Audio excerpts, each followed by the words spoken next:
지금 이 뉴스 보고 가슴이 철렁하셨죠? 미국이 이란 지도자를 처단했습니다. 뉴스 속보가 터졌고 유가가 흔들렸고 환율이 움직였습니다.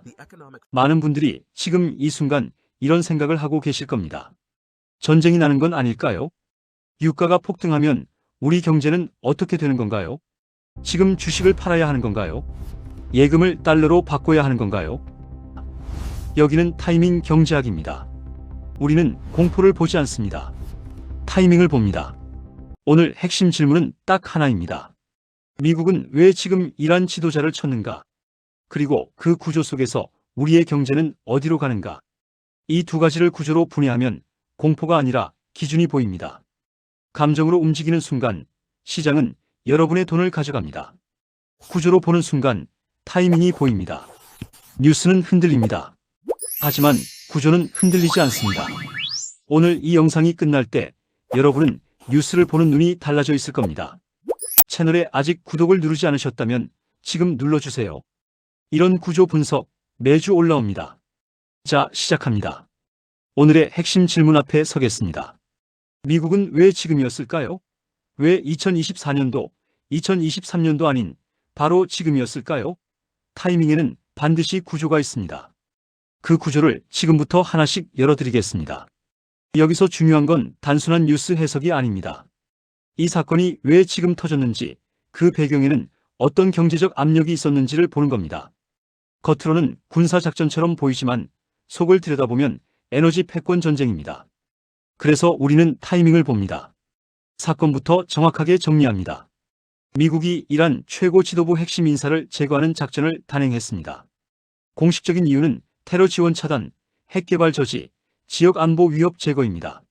하지만 여기서 중요한 건 공식 이유가 아닙니다. 그럼 진짜 변수는 따로 있습니다. 첫 번째 변수는 에너지 패권입니다.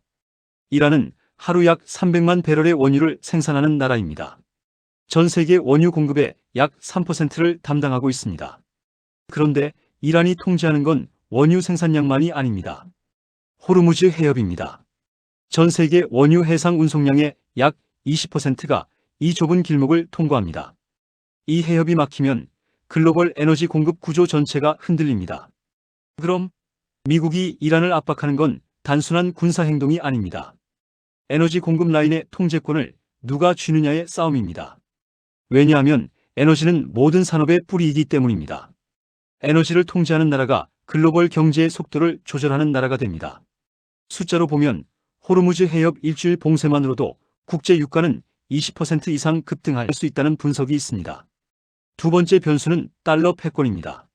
이란은 오랫동안 중국, 러시아와 손을 잡고 석유 거래에서 달러를 배제하려는 움직임을 이어왔습니다. 이른바 탈달러화 흐름입니다. 이 흐름이 강해질수록 미국의 기축통화 지위는 흔들립니다. 미국이 이란을 약화시킬수록 탈달러 연대의 한 축이 무너지는 구조입니다. 그럼 이건 단순한 중동 분쟁이 아닙니다. 달러 질서를 지키려는 미국의 구조적 대응입니다. 왜냐하면 달러가 기축통화 지위를 잃으면 미국은 무한히 돈을 찍어낼 수 없게 되기 때문입니다. 미국 국가 부채가 35조 달러를 넘는 지금 달러 패권은 곧 미국의 생존 조건입니다. 세 번째 변수는 내부 정치입니다. 미국은 지금 정치적 혼란과 경제 불안이 겹쳐 있는 시기입니다. 역사적으로 미국 대통령들은 내부 위기가 깊어질 때 외부 행동으로 여론을 돌리는 패턴을 반복해왔습니다. 이번이 그 패턴과 무관하다고 단정할 수 없습니다. 여기서 중요한 건 이 세 가지 변수가 동시에 작동하고 있다는 겁니다. 군사, 에너지, 달러, 정치가 한 사건 속에 뒤엉켜 있습니다. 그래서 단순하게 전쟁이 나냐 안 나냐로만 보면 틀립니다. 정리해보면 핵심은 이렇습니다. 미국이 이란 지도자를 처단한 배경에는 에너지 패권, 달러 패권, 내부 정치라는 세 가지 구조가 작동하고 있습니다. 이 구조를 이해해야 돈의 흐름이 보입니다. 돈은 지금 어디로 움직이고 있을까요? 사건이 터지면 시장은 즉각 반응합니다. 그런데 그 반응에는 반드시 구조적 흐름이 있습니다. 감정으로 움직이는 시장처럼 보이지만 사실 돈은 이미 정해진 경로로 이동합니다. 이란 지도자 처단 소식이 터지는 순간 돈의 흐름은 세 단계로 전개됩니다. 첫 번째 단계입니다. 지정학적 긴장이 올라가니까 안전자산으로 돈이 몰립니다. 안전자산으로 돈이 몰리니까 달러와 금 가격이 오릅니다. 달러와 금이 오르니까 신흥국 통화와 주식은 내려갑니다.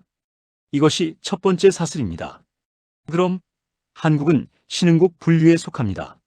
달러가 강해지는 순간 원화는 약해집니다. 원화가 약해지면 환율이 오릅니다. 환율이 오르면 수입 물가가 오릅니다. 수입 물가가 오르면 소비자 물가가 오릅니다. A라서 B가 되고 B라서 C가 됩니다. 숫자로 보면 달러 대비 원화 환율이 10원 오를 때마다 수입 에너지 비용은 약 0.1에서 0.2% 상승 압력을 받습니다. 지금처럼 한국이 에너지의 90% 이상을 수입에 의존하는 구조에서는 환율 10원 상승이 소비자 체감 물가에 직접 영향을 줍니다. 두 번째 단계입니다. 호르무즈 해협 긴장이 올라가니까 유가가 오릅니다. 유가가 오르니까 에너지 의존 제조업의 원가가 오릅니다. 원가가 오르니까 기업 이익이 줄어들고 주가 압박이 생깁니다. A라서 B가 되고 B라서 C가 됩니다.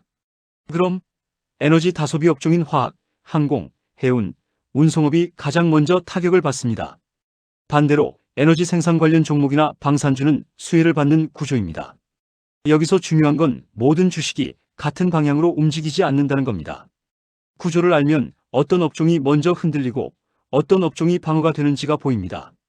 세 번째 단계입니다. 불확실성이 커지니까 기업들이 투자를 줄입니다. 기업 투자가 줄어드니까 경기 회복 속도가 느려집니다. 경기 회복이 느려지니까 연준의 금리 인하 시점이 다시 불투명해집니다. A라서 B가 되고 B라서 C가 됩니다. 여기서 중요한 건 이 세 단계가 동시에 진행된다는 겁니다. 환율, 유가, 금리가 동시에 흔들리는 상황입니다. 이게 바로 복합지정학 충격입니다.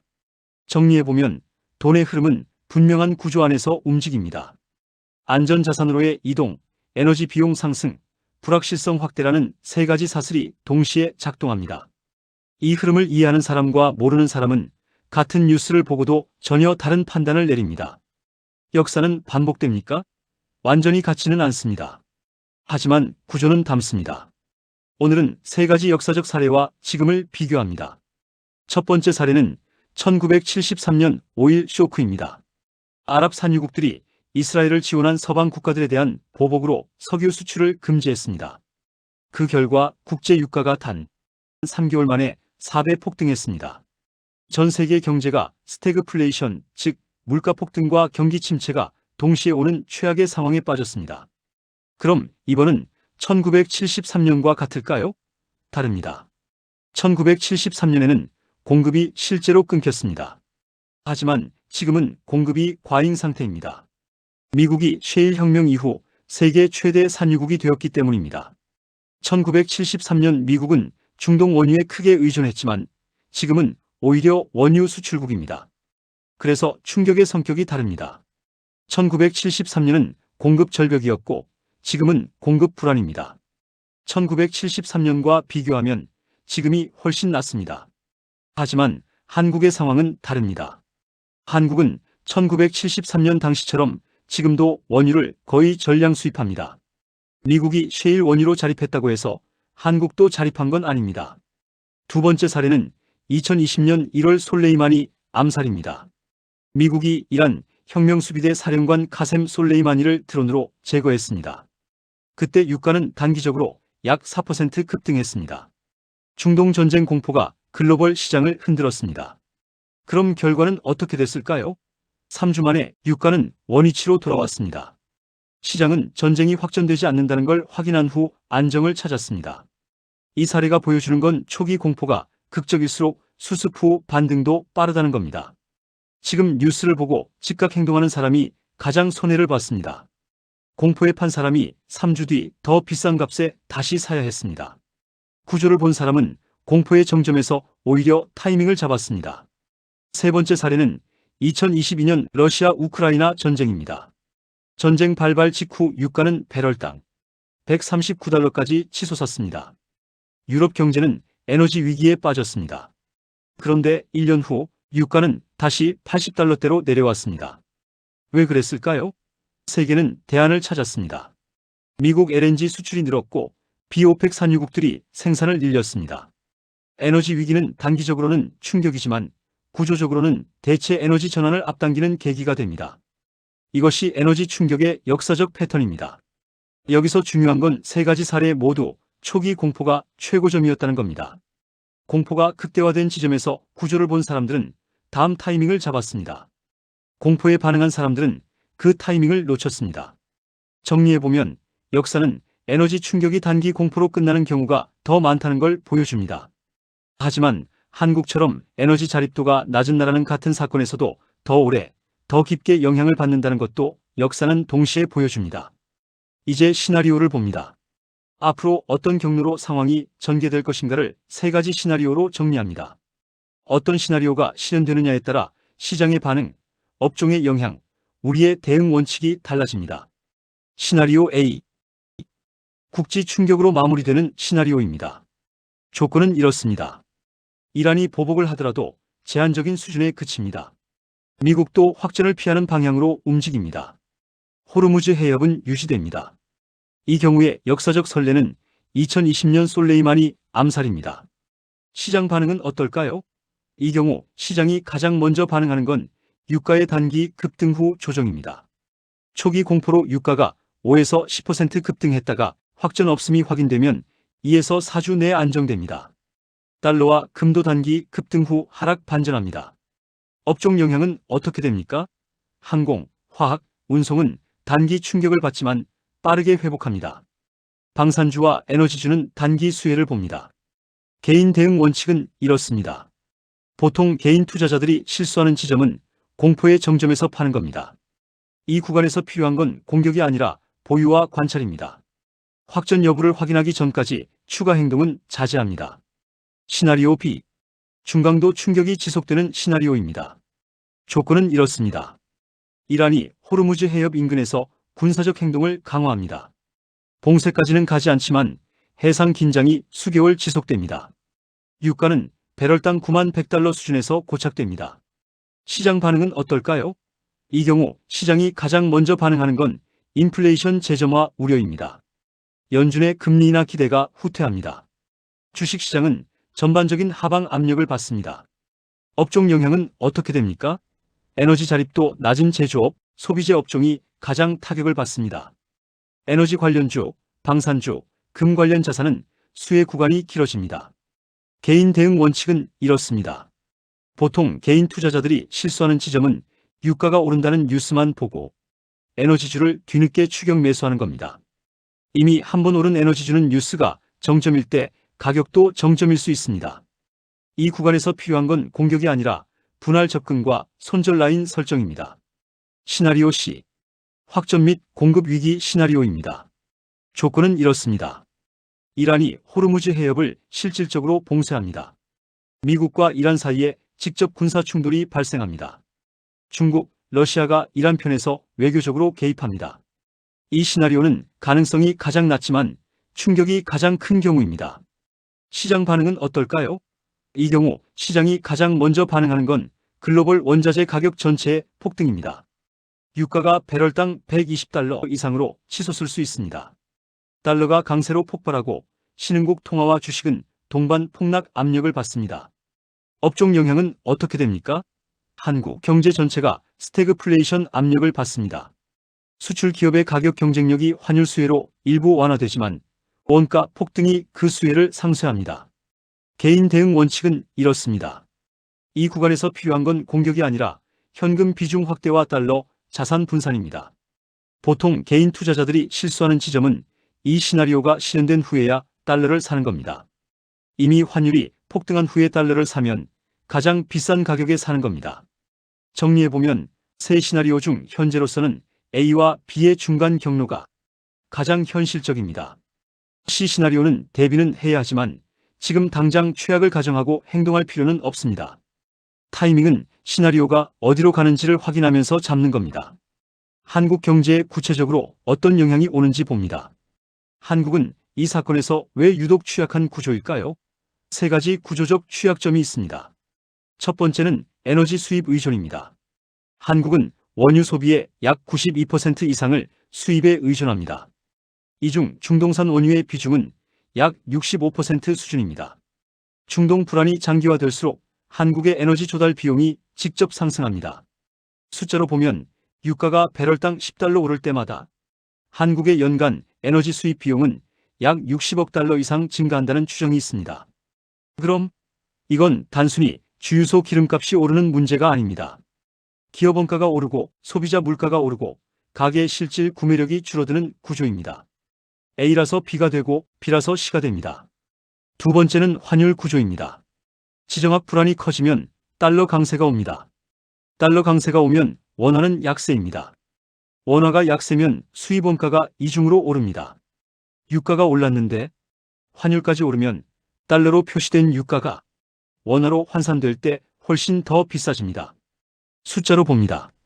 유가가 10% 오르고 환율이 동시에 5% 오르면 한국 기업이 실제로 부담하는 원유 비용은 최대 15% 이상 증가할 수 있습니다. 에너지 가격 충격이 환율 충격과 겹칠 때 한국이 받는 타격은 다른 나라보다 큽니다. 세 번째는 수출 구조입니다. 한국의 주요 수출 품목은 반도체, 자동차, 조선, 석유화학입니다. 이 중 석유화학은 원유 가격이 오르면 원가가 직접 오르는 구조입니다. 자동차는 원자 재비 상승과 물류비 상승이 동시에 옵니다. 반도체는 에너지 집약 산업이라 전력비 상승 압력을 받습니다. 그럼 수출 기업들의 채산성이 악화됩니다. 환율 상승으로 수출 단가, 경쟁력이 올라가는 효과는 있지만 원가 상승이 그 효과를 상당 부분 상쇄합니다. 여기서 중요한 건 수혜와 피해가 동시에 오는 복합 충격이라는 겁니다. 업종별로 정리합니다. 가장 직격탄을 받는 업종은 항공입니다. 항공유는 원유 기반이고 환율까지 오르면 달러 표시 비용이 원화로 전환될 때 이중 부담이 옵니다. 두 번째로 타격을 받는 곳은 화학, 플라스틱 관련 제조업입니다. 세 번째는 운송, 물류 업종입니다. 반대로 수혜 업종도 있습니다. 한국의 방위산업은 글로벌 긴장이 높아질수록 수요가 늘어납니다. 실제로 최근 몇 년간 한국 방산 수출이 급증한 배경 중 하나가 바로 지정학 불안입니다. 에너지 관련 엔지니어링, 플랜트 기업도 중동 인프라 투자 수요 확대 시 수혜를 받을 수 있습니다. 정리해보면 한국 경제는 이번 사건에서 에너지 수입 구조, 환율 구조, 수출 원가 구조라는 세 가지 이유로 평균 이상의 충격을 받는 구조입니다. 하지만 동시에 방산, 에너지 엔지니어링 분야에서는 구조적 기회도 열립니다. 겉으로는 위기처럼 보이지만 속을 들여다보면 업종별 명암이 갈립니다. 이제 확인 기준을 드립니다. 공포가 아니라 기준으로 봐야 합니다. 다음 5가지 기준을 기억하세요. 첫 번째 확인 기준은 호르무즈 해협의 통항 여부입니다. 왜 이걸 봐야 할까요? 이 해협이 실질적으로 위협받는 순간 에너지 충격은 단기를 넘어 구조적 문제가 됩니다. 어디서 확인할 수 있을까요? 국제해운 운임 지수인 발틱 드라이 지수, 유조선 운임 지수를 추적하면 됩니다. 이 수치가 급등하면 무엇이 달라질까요? 공급 불안이 실물 충격으로 연결되고 유가 상승이 장기화됩니다. 두 번째 확인 기준은 이란의 실질적 보복 수준입니다. 왜 이걸 봐야 할까요? 이란이 어떤 수준에서 보복을 멈추느냐가 확전 여부를 결정합니다. 언제까지 지켜봐야 할까요? 사건 발생 후 72시간이 중요한 임계점입니다. 72시간 내에 전면전 신호가 없으면 시나리오 A로 수렴할 가능성이 높아집니다. 이 수치가 바뀌면 무엇이 달라질까요? 확전 신호가 오면 시나리오 C로 전환되어 대응 전략 전체를 바꿔야 합니다. 세 번째 확인 기준은 WTI 유가 배럴당 90달러 돌파 여부입니다. 왜 이걸 봐야 할까요? 90달러는 시장이 공급 위기를 본격적으로 가격에 반영하기 시작하는 심리적 분기점입니다. 어디서 확인할 수 있을까요? 인베스팅캄이나 블룸버그에서 WTI 원유 선물 가격을 실시간으로 확인할 수 있습니다. 이 수치가 바뀌면 무엇이 달라질까요? 90달러 돌파가 지속되면 한국 소비자 물가 압력이 직접 가시화됩니다. 네 번째 확인 기준은 원달러 환율 1,500원 돌파 지속 여부입니다. 왜 이걸 봐야 할까요? 환율 1,500원은 한국 기업들의 수입 원가와 외화 부채 부담이 크게 증가하는 임계점입니다. 이 수치가 바뀌면 무엇이 달라질까요? 1,500원이 지속되면 한국 수입 물가가 직격탄을 맞고 소비 위축으로 이어질 수 있습니다. 다섯 번째 확인 기준은 미국 연준의 스탠스 변화입니다. 왜 이걸 봐야 할까요? 유가가 오르면 물가가 오릅니다. 물가가 오르면 연준은 금리를 낮추기 어려워집니다. 금리 인하 기대가 후퇴하면 글로벌 증시 전체 밸류에이션 압박이 옵니다. 어디서 확인할 수 있을까요? CME 패드워치 툴에서 금리 인하 확률 변화를 추적하면 됩니다. 이 수치가 바뀌면 무엇이 달라질까요? 금리 인하 기대가 후퇴할수록 한국 증시의 외국인 자금 유출 압력이 커집니다. 이 5가지 기준 중 3개 이상이 동시에 악화되는 신호가 오면 그때는 방어적 포지션을 강화해야 합니다. 반대로 이 5가지가 안정을 유지하거나 개선되면 공포가 극대화된 지금이 오히려 타이밍이 될 수 있습니다. 여기서 중요한 건 이 기준들이 흔들리기 전에는 뉴스의 소음에 반응하지 않는 겁니다. 이건 단기 뉴스가 아니라 구조의 문제입니다. 구조가 바뀌는 신호가 나올 때까지는 기준을 지키며 관찰합니다. 겉으로는 세상이 무너지는 것처럼 보일 수 있습니다. 하지만 속을 들여다보면 지금도 구조는 작동하고 있습니다. 그 구조를 보는 사람이 공포에 반응하는 사람보다 더 나은 선택을 합니다. 이 부분을 놓치면 판단이 흔들립니다. 그래서 우리는 타이밍을 봅니다. 타이밍은 감정이 아니라 기준입니다. 여기는 타이밍 경제학이었습니다. 감사합니다.